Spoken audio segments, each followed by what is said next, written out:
is there any reaction to the intensifying clashes in Israel? In the last couple hours, it's just gotten worse. I know Jake Sullivan was on the phone over the weekend with his counterpart. But is the president at this point getting involved?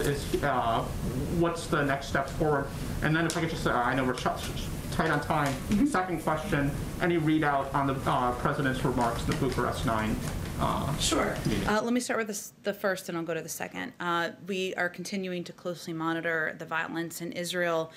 We have serious concerns about the situation, including violent confrontations that we've seen over the last few days, as you noted, an escalation earlier today.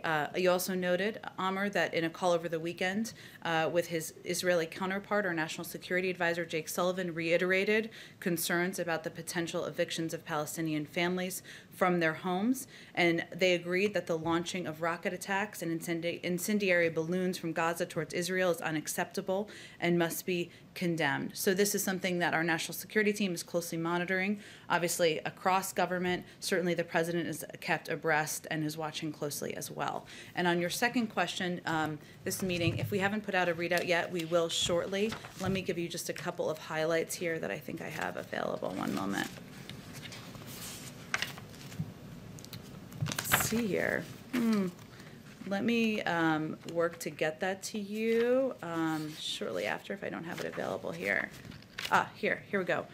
So as Amr noted, the president spoke today with NATO's Eastern Flank allies in a virtual summit hosted by the presidents of Romania and Poland.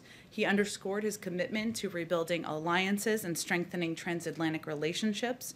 He conveyed his desire for closer cooperation with our 9 allies in Central Europe and the Baltic and Black Sea regions on a full range of issues, including global health security, climate change, energy security, and global economic recovery. And he also expressed his support for enhancing NATO's deterrence and defense posture, as well as the importance of allies increasing their resilience against harmful economic and political actions by our strategic competitors. In addition, he welcomed the opportunity to engage with these allies, as well as the NATO Secretary General, about alliance efforts to meet future threats, which will be discussed at the NATO summit in June. And finally, he stressed the importance of strengthening democratic governance and rule of law at home, within the alliance, and around the world.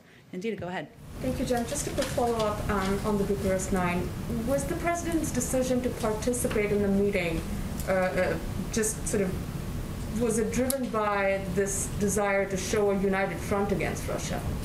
It was a desire to have a conversation and have a discussion with some important partners in Central Europe, NATO's Eastern Flank allies, about a range of issues, including security, of course, in the region, including our efforts to address the global health crisis, climate change, energy security. This group was gathering, or they had a preset gathering, and they invited him to address the gathering, and that's exactly what he did.